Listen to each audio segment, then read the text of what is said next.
여러분, 주님이 우리들이 때때로 감당해야 되는 짐, 우리가 질 수 없다는 사실 모를 것 같아요.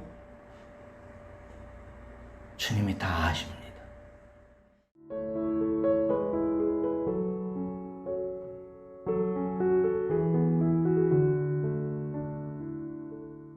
살다 보면 감당 못할 일을 맡아야 할 때가 있습니다.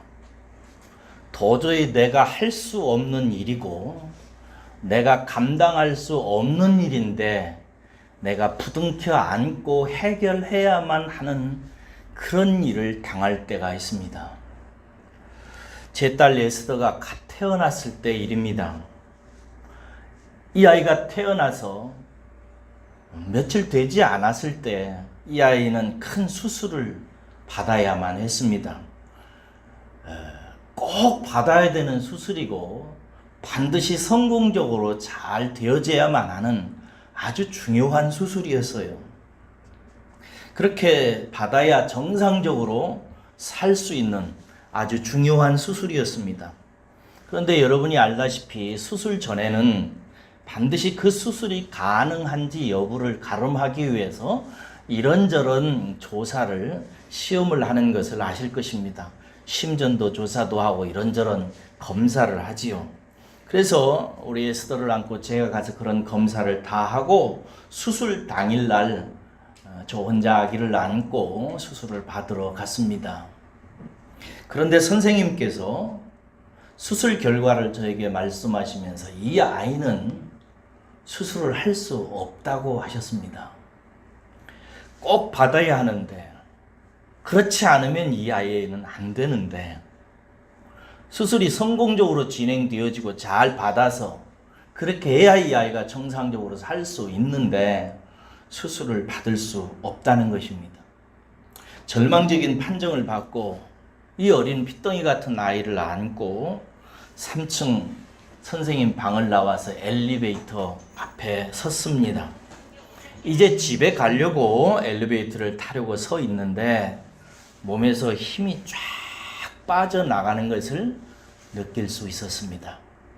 그래서 엘리베이터가 3층에 닿기까지 기다리느라고 옆 벽에 기대고 이 아이를 이렇게 안고 기대고 있었는데 나도 모르게 다리에서 힘이 쫙 빠지면서 그 자리에서 그냥 주저앉아 버리는 것이에요. 저는 그 자리에 주저앉았습니다. 그리고 정말 찢어지는 가슴으로 아버지께 이렇게 말씀드렸습니다. 아버지, 저는 이 짐을 감당할 수 없어요. 이건 안 되는 거예요. 나는 이거 감당 못합니다. 말씀드렸어요. 여러분, 상황은 다를 수 있지만 살다 보면 누구나 감당할 수 없는 짐을 떠안아야 되는 때가 있습니다. 저처럼 자식의 몸 때문에 떠안아야 될 수도 있고 또 어떤 사람은 진짜 속 썩이는 아이를 떠맡아서 키워야 될 때도 있습니다. 어떤 경우에는 원치 않게 진짜 사람 같지 않은 남편이나 아내를 만나서 그의 삶을 떠맡아서 지켜줘야 하는 수도 있습니다. 어떤 경우에는 병들어 쓰러진 남편을 평생 수발해야 할 때도 있고요. 어떤 경우에는 실직한 남편 대신 가정을 꾸려나가야 되는, 그렇게 책임져야 되는 때도 있습니다. 또 어떤 경우에는 교회의 문제 같은 것을 떠맡는 역할을 해야 될 때가 있습니다. 돈이라도 좀 있어야 충성할 수 있는데 시간이라도 좀 충분해야 하나님께 기쁘게 해드릴 수 있는데 여의치 않은 경우가 있습니다. 그런데 하나님께서 섬기라고 하니까 참 너무나 짐이 되는 것입니다. 나는 돈도 없는데, 나는 힘도 없는데, 무슨 재능이 있는 것도 아닌데, 무슨 백이나 능력이 있는 것도 아닌데 그 짐을 짊어져야 되는 때가 있는 것입니다. 그러면 우리는 묻지요. 왜 이런 일이 내게 생기는 걸까? 무엇보다 예수님을 믿고 하나님의 자녀가 된 나에게 왜 이런 일이 생기는가? 그리고 궁극적으로 이렇게 묻습니다. 하나님은 왜 이렇게 내게 이런 일을 담당하도록 하십니까? 내가 무슨 죄가 그렇게 많습니까? 내가 뭘 그렇게 잘못했습니까? 이 일을 왜 내가 맡아야 됩니까? 왜 내가 해결해야 됩니까? 왜 내가 짊어져야 됩니까? 그러면서 스스로 나는 어떻게 해야 되나 곤고한 질문 속에 떨어지곤 합니다. 본문은 근본적으로 이런 문제로 우리를 끌어당깁니다. 1절과 4절을 보십시오. 이 일은 디베라의 갈릴리 바다 건너편에서 생긴 일이에요. 큰 무리가 예수님을 따랐습니다. 왜 따랐다고 나와 있죠? 표적을 보았기 때문이라는 거예요. 예수님께서 이런저런 놀라운 기적을 일으키니까 그것 보려고 사람들이 따라 붙는 것입니다. 그러자 예수님께서 산으로 가셨다라고 기록되어 있는데 이 산은 그 높은 산이 아니라 다른 성경에 마태복음 14장 같은 데 보면은 빈들이라고 약간 민둥산처럼 약간 높은 그런 산이었습니다. 큰 무리가 엄청난 무리가 예수님 곁으로 그래서 몰려들었습니다. 예수님은 그들에게 하루 종일 설교를 하셨습니다.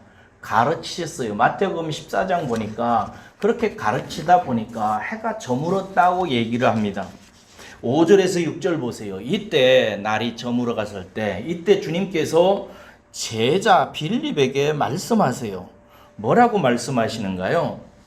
이렇게 말씀하세요. 빌립아, 우리가 어디서 떡을 사가지고 이 사람들을 먹여야 하겠냐? 물으세요. 여러분, 이 말씀은 단순히 빌립에게 어떤 의견을 묻는 것이 아닙니다.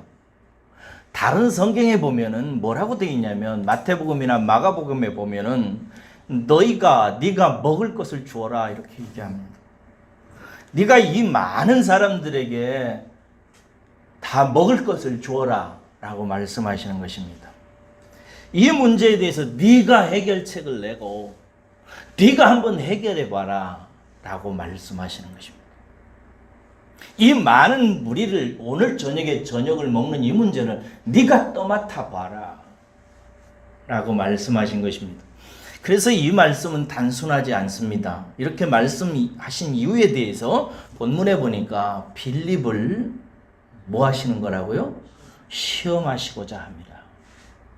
여러분, 성경에서 시험이라고 하는 말은 대체적으로 두 가지 뜻을 가지고 표현합니다. 첫째는 영어로 말해서 죄송합니다만 temptation이라는 단어입니다. 첫째는 이 말은 유혹이라고 하는 말로 번역될 수 있습니다. 주로 temptation, 이 시험은 누가 하냐면 마귀가 합니다. 왜? 쓰러뜨리려고, 넘어뜨리려고, 실패하게 하려고, 지옥 가게 만들려고 우리를 temptation, 시험합니다. 두 번째 시험이라는 단어는 테스트라는 뜻입니다. 이 말은 낮은 단계에 있는 어떤 사람을 교육시켜서 높은 단계의 사람으로 만들려고 할 때 하는 것입니다.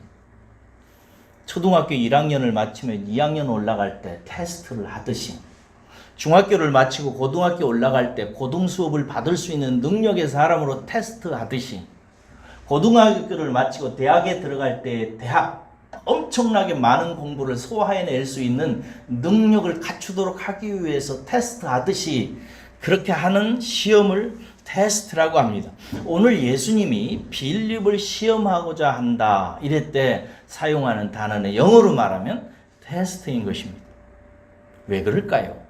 여기 본문 말씀에 보니까 6월절이 다가온다고 이렇게 표현하고 있어요. 6월절이 다가오면 무슨 일이 발생하냐면 예수님께서 예루살렘으로 다시 가십니다. 이제 예수님께서 예루살렘으로 가시면 무슨 일이 발생하느냐?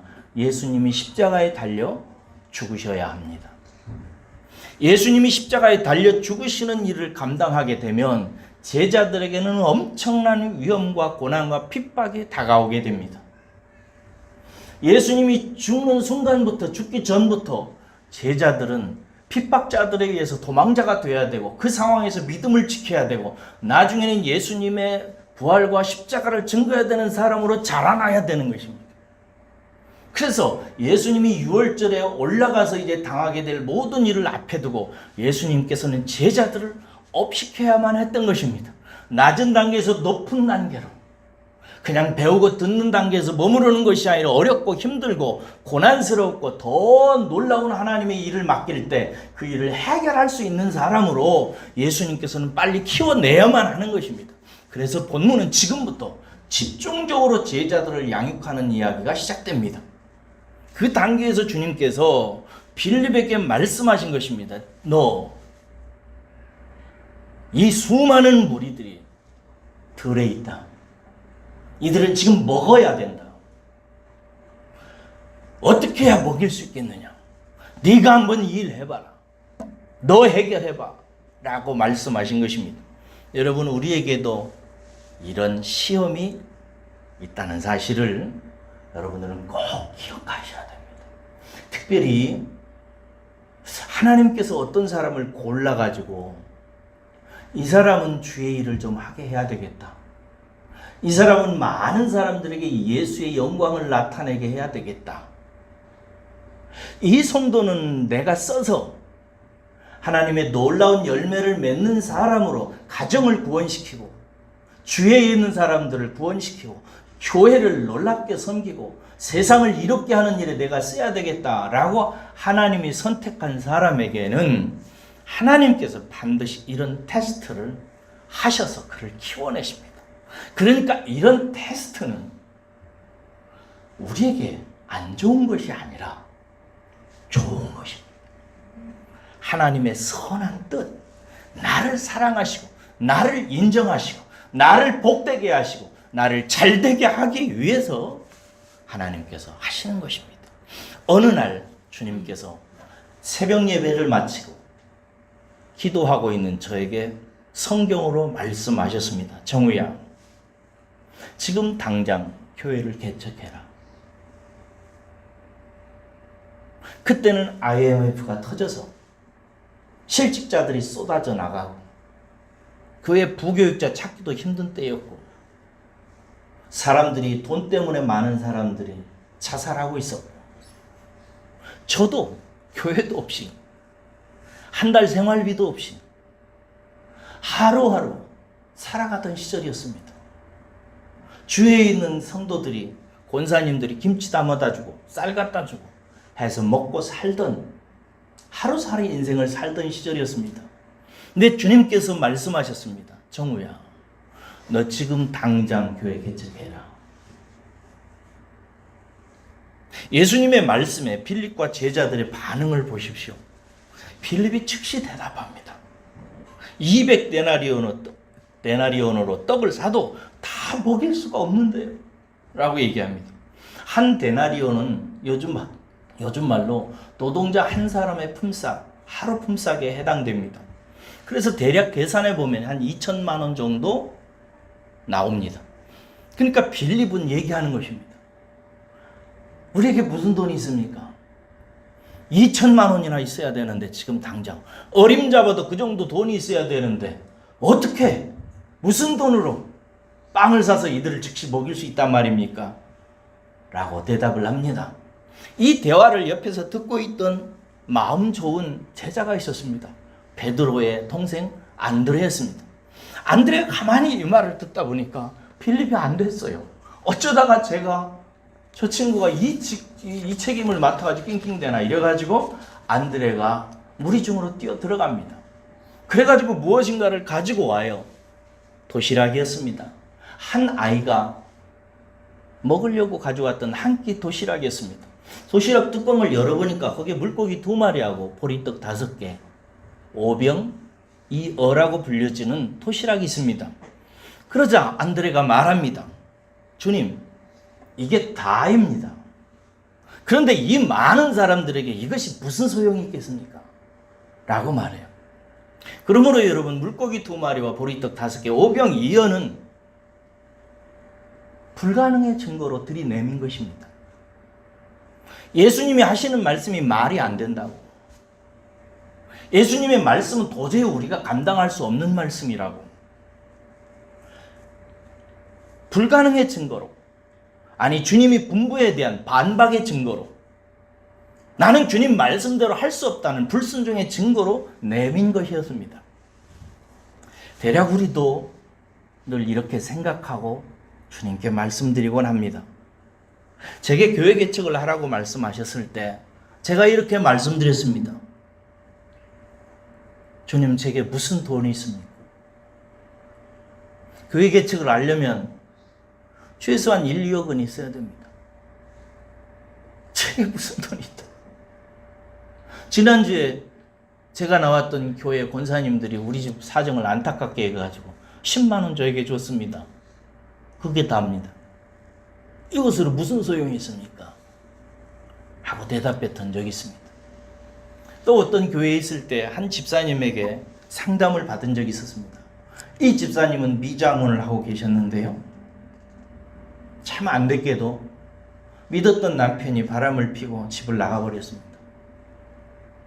그리고 아들 둘이 남았고, 이 아들 둘이 꼭 표현이 그러더라고요.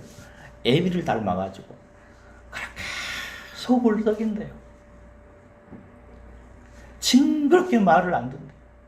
그래서 1년쯤 남편 나가고 나서 1년쯤 이 아이들을 키우다가 도저히 감당할 수가 없어서 이제 이 아이들을 어디다 보내고 재혼하고 다시 삶을 살고 싶어서 하나님 앞에 한 달 동안을 나가서 새벽 기도를 나가서 기도했답니다.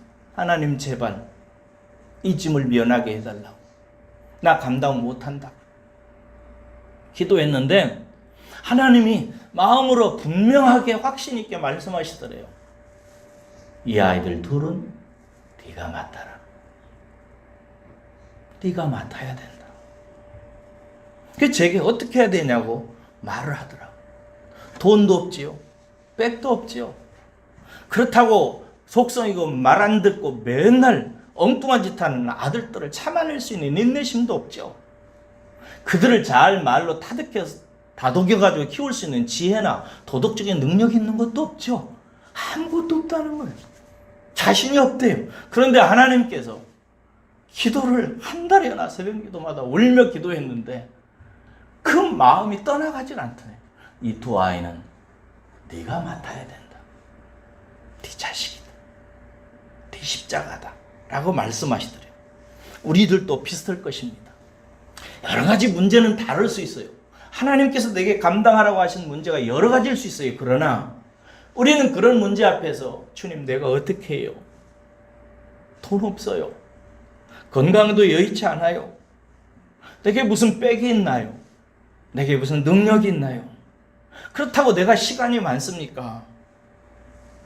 이런저런 불가능의 증거들을 예수님께 내밀고 불순종의 증거들을 가지고 따지고 예수님께서, 하나님께서 마음에 들려주시는 음성에 대해서 반박하는 내 마음속에 생각하는 것들을 증거를 대면서 주님께 말씀드리곤 합니다.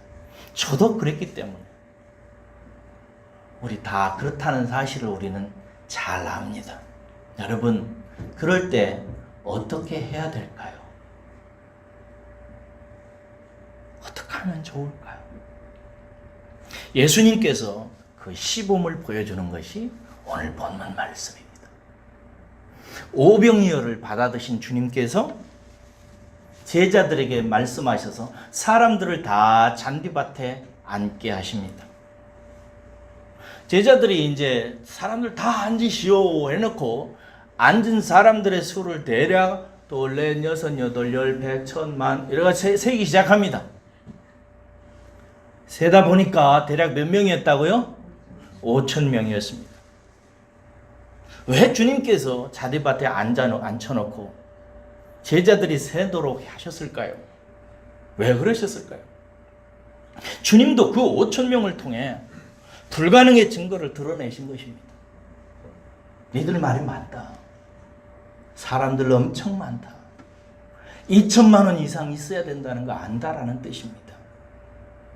여러분, 주님이 우리들이 때때로 감당해야 되는 짐, 우리가 질 수 없다는 사실 모를 것 같아요? 주님이 다 아십니다. 다 아세요. 우리가 짊어진 짐, 감당할 수 없는 시험의 무게를 아십니다. 못한다는 거 아세요. 우리의 힘과 능력의 범위 밖의 일이라는 사실을 알아요.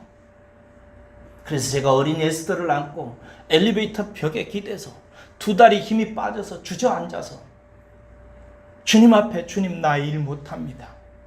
이것은 제가 감당할 수 없습니다 라고 말하는 그 음성을, 그 가슴을, 그 심령의 고백을 하나님도 주님도 다 아시는 것입니다. 그런데 예수님의 행동을 보십시오. 11절이 핵심 구절입니다. 11절 읽겠습니다. 시작.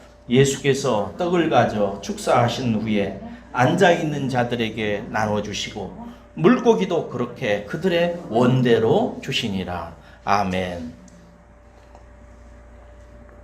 첫째로 예수님은요, 오병이어를 가지고 축사하십니다. 여기서 축사라는 말의 뜻은 감사라는 뜻입니다. 다른 성경에 보면 마태복음 14장에 보면 주님께서 그 오병이어를 가지고 고개를 드시고 하늘을 우러러보십니다. 그리고 하나님께 감사를 드립니다. 하나님 아버지, 물고기 2마리와 보리떡 5개를 주셔서 제 손에 들게 하시니 감사합니다 하며 하나님께 감사했습니다. 여러분, 여기서 동일한 것에 대한, 이 물고기 2마리와 보리떡 5개, 동일한 것에 대한 제자들의 시각과 예수님의 시각이 얼마나 차이가 있는지를 저와 여러분들이 오늘 이 아침에 보셔야 합니다. 제자들의 눈에 오병이어는 불가능의 증거였습니다. 못한다는 증거였다고요. 이게 다라고. 어린애 입에 들어가야 될 것이라고. 어른이 5,000명이나 넘는다고. 불가능의 증거예요. 그래서 그것 가지고 주님께 반박을 했던 것입니다. 반박의 증거예요. 불순종의 증거였던 것입니다. 그러나 주님의 눈에는 감사의 증거요, 하나님께서 일을 시작하라고 하는 신호로 받아들인 것입니다. 때때로 여러분, 무엇인가를 본다는 것, 그리고 그 사람이 보고 해석한다는 세계가 저는 참 신비롭게 느낄 때가 많습니다. 어렸을 때 느낀 것인데요, 제가 어떤 시를 쓰는데요, 어떤 사람이 이렇게 노래를 했더라고요. 시로. 새가 노래한다. 그런데 나중에 어떤 시를 또 보니까요, 새가 운다 그랬더라고요. 여러분, 새는 우는 걸까요? 웃는 걸까요? 노래하는 걸까요? 새는 노래하는 것도 아니고 우는 것도 아니고 우리는 알 수가 없습니다. 새에게 물어봐야죠. 근데 우리는 새가, 어떤 사람은 노래한다고 말하고 어떤 사람은 운다고 얘기합니다. 왜 그래요? 그렇게 말하는 그 사람이 즐겁기 때문이고, 그렇게 말하는 사람이 지금 울고 싶기 때문에 그런 것입니다. 제가 언젠가 유행가 가사를 듣는데, 가로등도 울고 있네, 비 오는 골목길에. 어제 이거 찾아봤어요, 유튜브에서. 가로등이 울고 있대요. 아니, 가로등이 왜 울어요? 자기가 우는 것입니다. 그러니까 가로등이 우는 것으로 보이는 거예요. 그렇죠? 어떤 사람은 비가 오는 날씨에 창문을 열면서 이렇게 얘기합니다. 아, 오늘은 날씨가 안 좋네. 근데 어떤 사람은 창문을 열면서 비 오는 것을 보면서 말합니다. 와, 오늘 날씨 좋다. 차이가 뭐예요? 그 사람의 마음과 그 사람의 해석의 차이일 뿐입니다. 동일한 조건, 평범한 것, 별것 아닌 것도 그 사람이 어떻게 받아들이고 어떤 해석으로 적용하느냐에 따라서 그의 인생이 얼마나 풍요로울 수도 있고 가난할 수도 있는지를 우리는 먼저 깊이 자각해야 됩니다. 분당에 살 때 어느 날 밤이었어요. 저녁이었어요. 우리 집 옆에 작은 공원이 있었습니다. 저는 그날 에스더를 데리고 밖에 나갔어요. 공원에서 놀고 있었는데 제가 갑자기 뜬 달을 보면서 에스더하고 장난을 하고 싶었습니다. 그래서 에스더야 하고 부르니까 아빠 너 달을 봐. 달이 너만 너만 따라가는 것 같은데? 그래서 에스더가 이렇게 움직이더니 그래요. 저쪽으로 달려가봐. 하고 막 달려가더래. 너 따라가지? 반대로 달려가봐. 따라가네. 따라와. 달이 나만 따라와. 그래요. 그래서 내가 에스더한테 그랬어요. 너는 참 좋겠다. 내가 보니까 달이 나를 따라오지 않고 너만 따라다니네. 달도 너만 좋아해. 하나님은 달을 만드셔서 너만 따라다니도록 하셔. 여러분, 이 아빠의 해석에 의해서 딸의 가슴속에 얼마나 풍성한 정서가 깃들게 했을지를 생각해 보세요. 그렇게 한 사람이 누구라고요?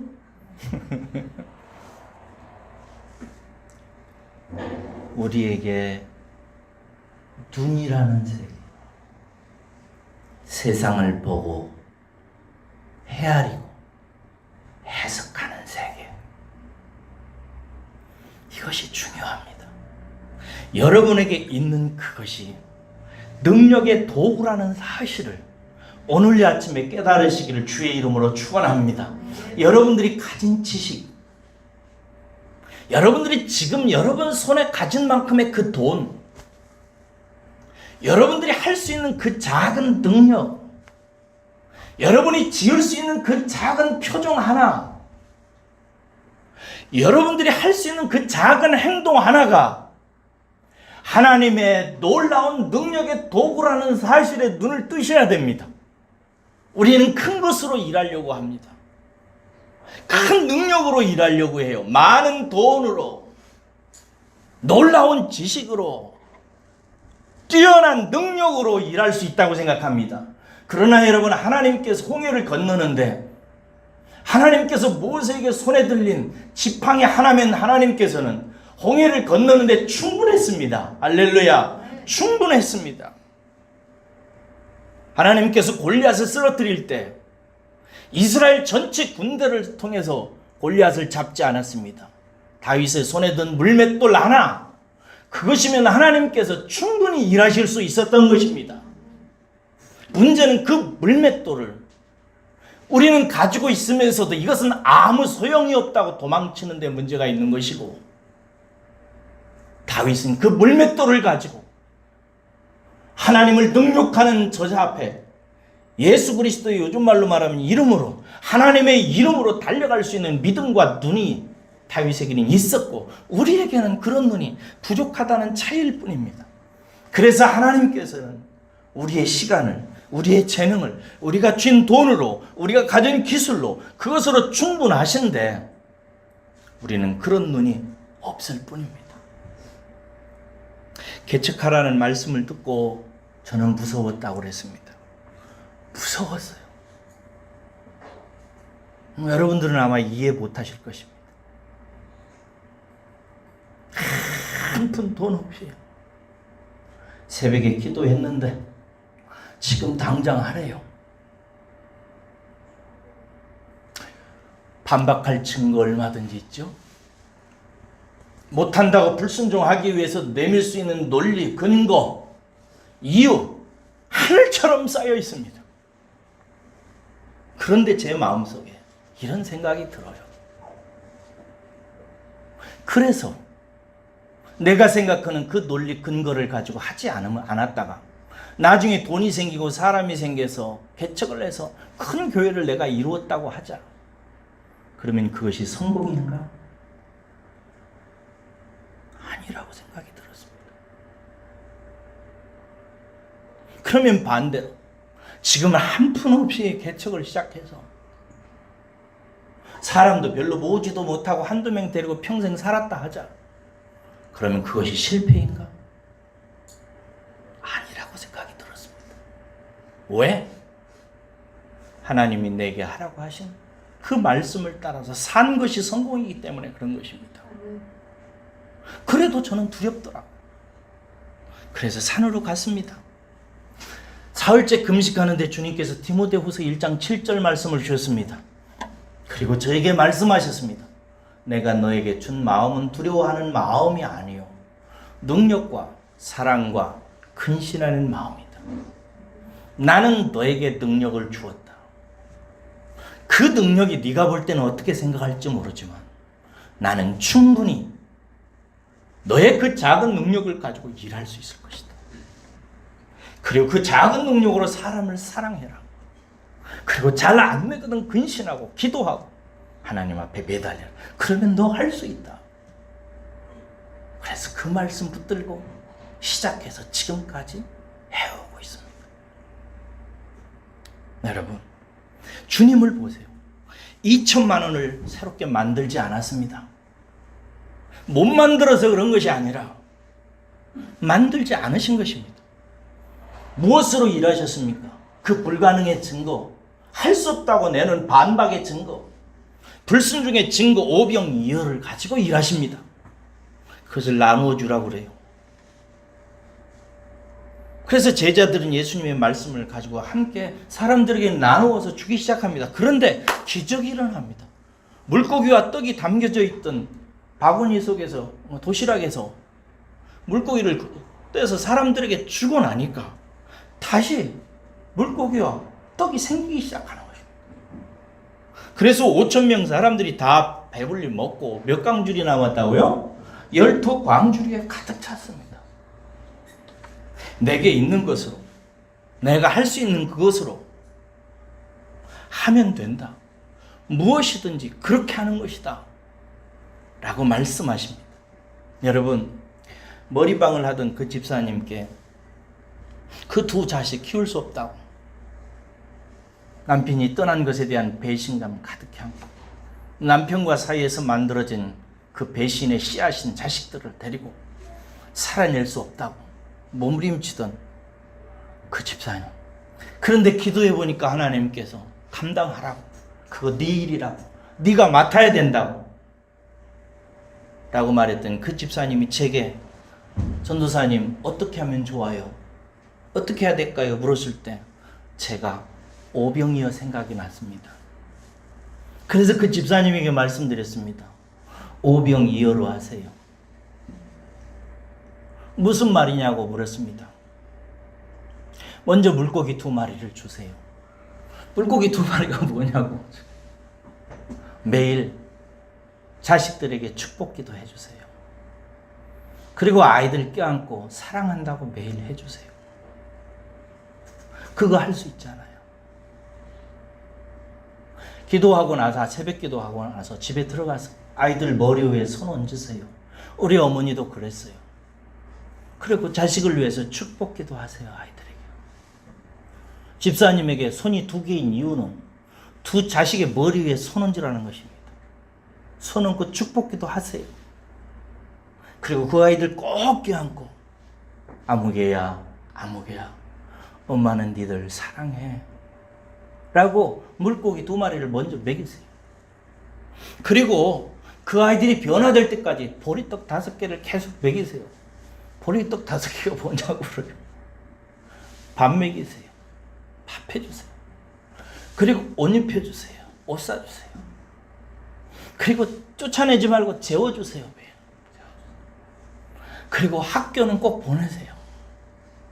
그리고 마지막으로 일주일에 한 번도 좋고 2주일에 한 번도 좋고 정 힘들면 한 달에 한 번이라도 좋아요. 아이들에게 편지를 쓰세요. 아이들아 사랑한다. 엄마는 니들을 위해서 기도한단다. 엄마는 니들이 하나님의 복을 받아서 잘 클 줄 안단다. 하나님께서 너희들과 함께 할 거란다. 그러니 돈 없다고 좌절하지 말라. 아빠 없다고 기죽지 말아라. 그렇게 쓰라고 그랬어요. 그리고 그분이 그 집으로 가셨어요. 제가 구리에서 개척할 때 그분이 오셨어요. 아들에 대해서 물었어요. 아들들 어떻게 됐냐? 큰아이는 하사관 학교 시험에 합격해서 군대에 들어갔다고 그랬고, 둘째 아이는 고등학교 잘 다니고 있다고, 많이 좋아졌다고 하시더라고요. 물고기 2마리와 보리떡 5개가 그 집사님에게는 손 위에 머리에 손 얹고 기도하는 것이고, 사랑한다고 안고 말해주는 것이고, 어려워도 매일 밥 먹여주고 재워주고, 그리고 옷에 따라서 사주고 빨래해주고, 그리고 학교 다니는 거 보필해주고, 그리고 가끔 편지 써주는 거, 이거 할 수 있잖아요. 이거 못할 사람이 어디 있어요? 여러분, 그런데 하나님께서는 이것으로 일하는 것입니다. 이것 할 수 있으면 뭐든지 할 수 있습니다. 하나님께서 우리에게 짐을 맡기실 때, 필립에게 너 이거 해결해봐, 너 5,000명 한번 먹여봐 라고 할 때, 주님께서 2천만 원, 3천만 원 돈 모아서 하라는 것 아닙니다. 네가 할 수 있는 것으로, 내가 하는 말에 순종해봐, 네가 가진 것으로 해봐, 찾아봐, 네 곁에 뭐가 있는지 그것으로 하면 돼 라고 말씀하시는 것입니다. 여러분, 이렇게 훈련받은 제자들, 특별히 베드로와 요한은 곁에서 이것을 보았습니다. 그리고 나중에 예루살렘에 갔어요. 그리고 예수님께서 나중에 십자가에 달려 죽으시고 그들을 떠나십니다. 그들은 가족도 잃어버렸고요, 재산도 다 잃어버렸습니다. 정말 그들에게 엄청난 박해와 고난이 닥쳤습니다. 그러던 어느 날이었습니다. 베드로와 요한이 성전으로 기도하러 가기 위해서 들어갔습니다. 들어가는데 성전 입구에 태어나면서부터 안전뱅이로 있는 한 사람이 그들에게 손을 내밀고 구걸을 합니다. 뭐 달라는 거예요? 돈 달라. 한 푼 줍쇼. 돈 달라고 손을 내밉니다. 이때 베드로와 요한의 수준에는 돈이 없었습니다. 이때 베드로와 요한이 그들에게 가까이 나아가지고 그들의 포켓을 열고 호주머니를 들고, 너 봐봐, 내 호주머니에 돈이 있냐? 돈이 없어. 그러므로 나는 너에게 해줄 것이 없어. 이 빈 호주머니가 너에게 아무것도 해줄 수 없는 증거야 라고 말했습니까? 아닙니다. 그들에게는 돈은 없었어요. 그들이 이렇게 말합니다. 나는 은도 없어. 나는 당신에게 줄 금도 없어. 그러나 내게 있는 것이 있어. 예수님의 이름이요. 그들에게는 여러분, 예수님 이름 하나밖에 없었습니다. 예수님의 이름이 전부였어요. 예수가 모든 것이었다고. 그리고 말합니다. 나는 금도 없고 은도 없지만 내게 있는 예수 그리스도의 이름으로 당신에게 말합니다. 나는 당신이 일어났으면 좋겠습니다. 당신이 예수의 이름으로 일어나기를 원합니다. 일어나 보세요. 하고 말합니다. 그러자 그 안진뱅이가 일어납니다. 하나님은 그렇게 일하십니다. 성경 구절 한 군데 찾아보겠습니다. 고린도전서 10장 13절입니다. 고린도전서 10장 13절입니다.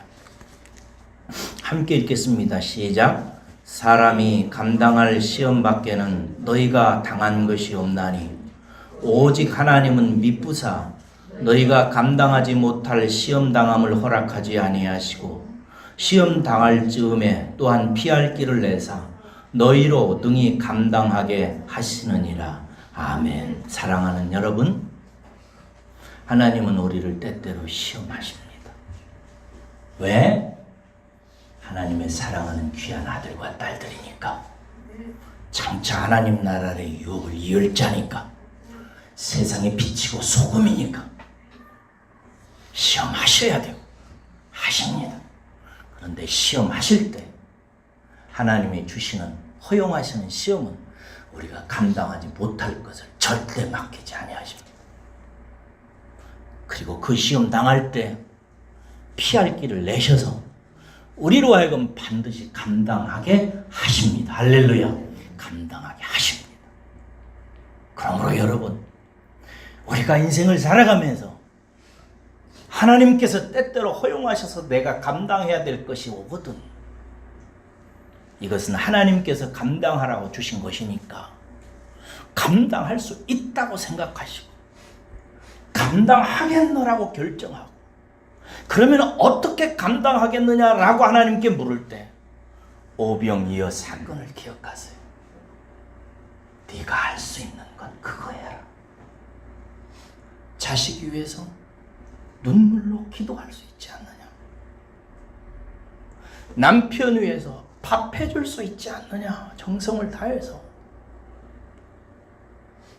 병들어 있는 어머니를 위해서 안아주고 품어주고 축복하며 사랑한다고 해줘. 돌볼 수 있지 않는가? 그것이 오병이어다. 그것을 해라.